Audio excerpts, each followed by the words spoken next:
8 feet tall, or Hachi Shakusama, is a Japanese urban legend about a tall woman who abducts children. She is 8 feet tall, wears a long white dress, and makes a sound like ho, ho, ho, ho. My grandparents lived in Japan. Every summer, my parents would take me there on holiday to visit them. They lived in a small village, and they had a big backyard. I loved to play there during the summer. When we arrived, my grandparents always welcomed me with open arms. I was their only grandchild, so they spoiled me. The last time I saw them was the summer when I was 8 years old. As usual, my parents booked a flight to Japan, and we drove from the airport to my grandparents' house. They were delighted to see me and had a lot of little presents to give me. My parents wanted to have some time by themselves, so after a few days, they took a trip to another part of Japan, leaving me in the care of my grandma and grandpa. One day, I was playing out in the backyard. My grandparents were inside the house. It was a hot summer's day, and I lay down on the grass to rest. I stared up at the clouds and enjoyed the feeling of the soft rays of the sun and the gentle breeze. Just as I was about to get up, I heard a strange sound. Po, po, po, po, po, po. I didn't know what it was, and it was hard to figure out where it was coming from. It sounded almost like somebody was making the noise themselves, as if they were saying po, po, po over and over again in a deep masculine voice. I was looking around, searching for the sound of the voice, when I suddenly noticed something on top of the tall hedges that enclosed the backyard. It was a straw hat. It wasn't resting on the hedge. It was behind it. That's where the sound was coming from. Po, po, po, po. Then the hat began to move, as if someone was wearing it. The hat stopped at a small gap in the hedge, and I could see a face peering through. It was a woman, but the hedges were high, almost 8 feet tall. I was surprised at how tall the woman was. I wondered if she was wearing stilts or some sort of huge high-heeled shoes. Then, a split second later, she walked off, and the strange noise disappeared with her, fading into the distance. Bewildered, I got up and wandered back into the house. My grandparents were in the kitchen drinking tea. I sat down at the table, and after a while, I told my grandparents what I had seen. They weren't really paying attention to me until I mentioned the distinctive sound, po, po, po. As soon as I said that, both of them suddenly froze. Grandma's eyes grew wide, and she covered her mouth with her hand. Grandpa's face became very serious, and he grabbed me by the arm. "This is very important," he said in a tense voice. "You must tell us exactly how tall was she?" "As tall as the garden hedge," I replied, beginning to get scared. My grandfather bombarded me with questions. "Where was she standing? When did this happen? What did you do? Did she see you?" I tried to answer all his questions as best as I could. He suddenly rushed out to the hallway and made a phone call. I could not hear what he was saying. I looked over at my grandma, and she was trembling. Grandpa came barging back into the room and spoke to my grandmother. "I've got to go out for a while," he said. "You stay here with the child. Don't take your eyes off him for a second." "What's going on, Grandpa?" I cried. He looked at me with a sad expression in his eyes and said, "You've been liked by Hachi Shakusama." With that, he hurried out into his truck and drove off. I turned to my grandmother and cautiously asked, "Who is Hachi Shakusama?" "Don't worry," she replied in a shaking voice. "Grandpa will do something. There's no need for you to worry." As we sat nervously in the kitchen waiting for my grandfather to come back, she explained what was happening. She told me there was a dangerous thing that was haunting the area. They called it Hachi-shaku-sama because of its height. In Japanese, Hachi-shaku-sama means 8 feet tall. It takes on the appearance of an extremely tall woman, and it makes it sound like po po po in a deep male voice. It appears slightly differently depending on who sees it. Some say it looks like a haggard old woman in a kimono, and others say it is a girl in a white funeral shroud. One thing that never changes is its height and the sound it makes. A long time ago, it was captured by monks, and they managed to confine it in a ruined building on the outskirts of the village. They trapped it using 4 small religious statues called jizos that they placed at the north, south, east, and west of the ruins, and it was not supposed to be able to move from there. Somehow it managed to escape. The last time it appeared was 15 years ago. My grandmother said that anyone who saw 8 feet tall was destined to die within a few days. It all sounded so crazy. I was not sure what to believe. When Grandpa came back, there was an old woman with him. She introduced herself as Kei-san and had me a small crumpled piece of parchment saying, "Here, take this and hold it." Then she and Grandpa went upstairs to do something.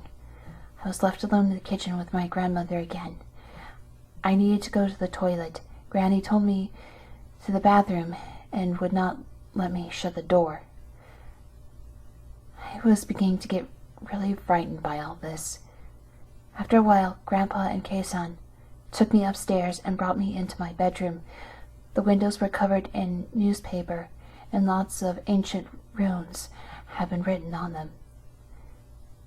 There were small bowls of salt in all 4 corners of the room, and a small Buddha statue placed at the center of the room on top of a wooden box.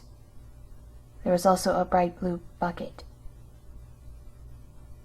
"What's the bucket for?" I asked. "That's for your pee and poo," Grandpa replied. Kei-san sat me down on the bed and said, "Soon the sun will be setting, so listen carefully. You must stay in this room until tomorrow morning. You must not come out under any circumstances until 7 o'clock tomorrow morning. Your grandmother and your grandfather will not speak to you or call you until then. Remember, do not leave the room for any reason until then. I will let your parents know what is going on." She spoke in such a grave tone that all I could do was quietly nod my head.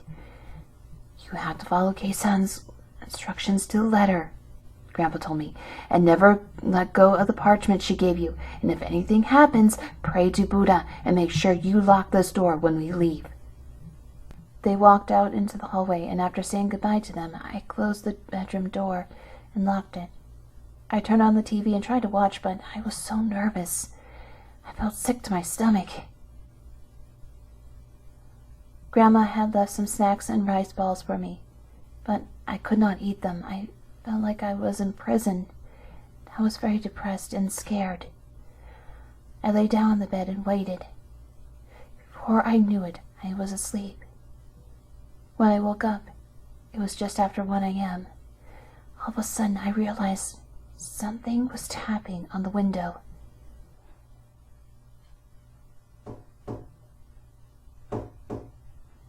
I felt the blood draining from my face, and my heart skipped a beat.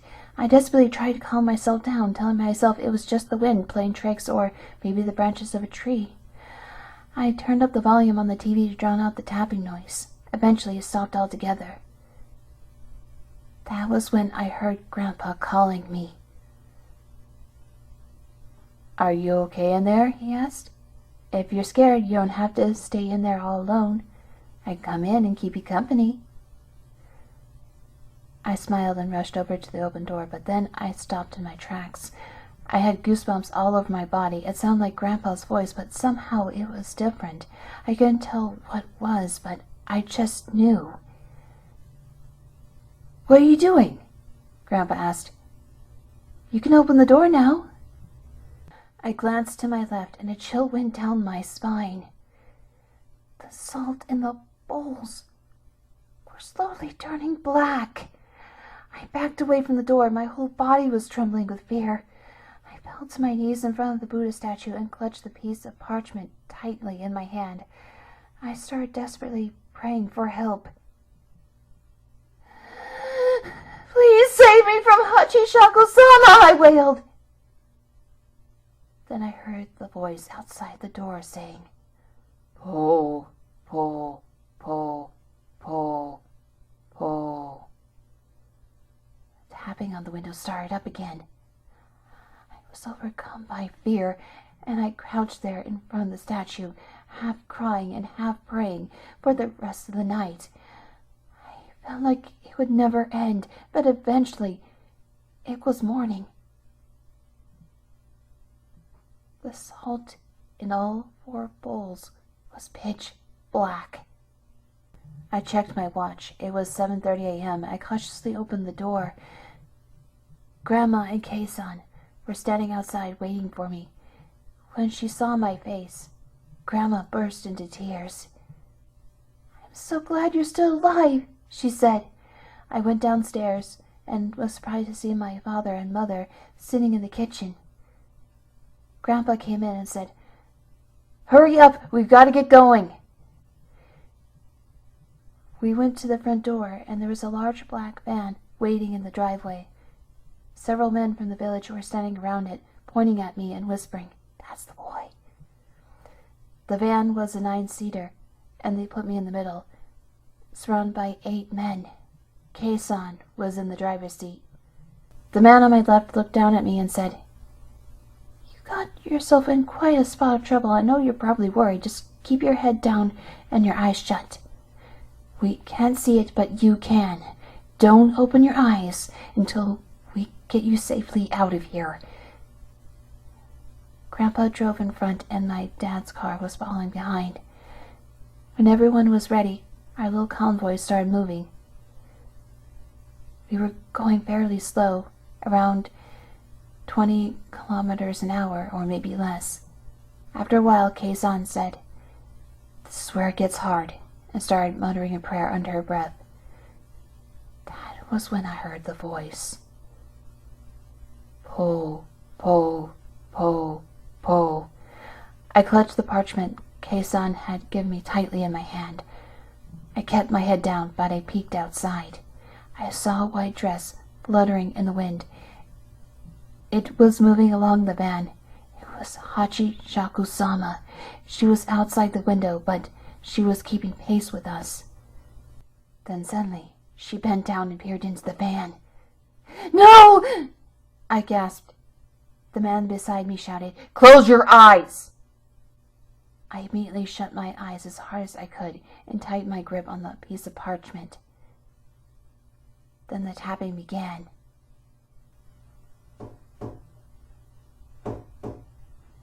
The voice became louder. Pull, pull, pull, pull. There was tapping on the windows all around us. All the men in the van were startled and on edge, muttering nervously to themselves. They couldn't see 8 feet tall, and they couldn't hear her voice, but they could hear her tapping on the windows. Kei-san started praying louder and louder until she was almost shouting. The tension inside the van was unbearable. After a while, the tapping stopped, and the voice disappeared. Kei-san looked back at us and said, "I think we're safe now." All the men around me breathed a sigh of relief. The van pulled over to the side of the road, and the men got out. They transferred me back into my dad's car. My mother held me close, and tears were running down her cheeks. Grandpa and my father bowed to the men, and they went on their way. Kei-san came to the window and asked me to show her the piece of parchment she had given me. When I opened my hand, I saw that it had gone completely black. "I think you'll be okay now," she said, "but just be sure, hold on to this for a while." She handed me a new piece of parchment. After that, we drove straight to the airport. and Grandpa saw us safely on the plane. When we took off, my parents breathed a sigh of relief. My father told me that he had heard about 8 feet tall before. Years ago, his friend had been liked by her. The boy disappeared and was never seen again. My father said that there were other people who had been liked by her and lived to tell about it. They all had to leave Japan and settle down in foreign countries. They were never able to go back to their homeland. She always chooses children as her victims. They say it's because children are dependent on their parents and family members. This makes them easier to deceive when she poses as their relatives. He said the men in the van were all blood relatives of mine, and that's why they have been sitting all around me, and why my father and Grandpa have been driving in front and back. It was all done to try and confuse Hachishaku-sama. It took a while to contact everyone and give them all together. So that was why I had to be confined in a room all night. He told me that one of the little Jizo statues, the ones that were meant to keep her trapped, had been broken, and that was how she escaped. It gave me the chills. I was glad when we finally got back home. All this happened more than 10 years ago. I have not seen my grandparents since then. I have not been able to so much as set foot in the country. Afterwards, I would call them every few weeks and talk to them on the phone. Over the years, I tried to convince myself that it was just an urban legend, that everything that happened was just some elaborate prank, but sometimes I'm not so sure. My grandfather died 2 years ago. When he was sick, he would not allow me to visit him, and he left strict instructions in his will that I was not to attend his funeral. It was all very sad. My grandmother called a few days ago. She said that she had been diagnosed with cancer. She missed me terribly and wanted to see me one last time before she died. "Are you sure, Grandma?" I asked. "Is it safe?" "It's been 10 years, she said. "All that happened a long time ago. It's all forgotten. You're all grown up now. I'm sure that won't be a problem." But what about Hachishaku-sama?" I said. For a moment there was silence on the other end of the phone. Then I heard a deep, masculine voice saying, "Po, po, po, po."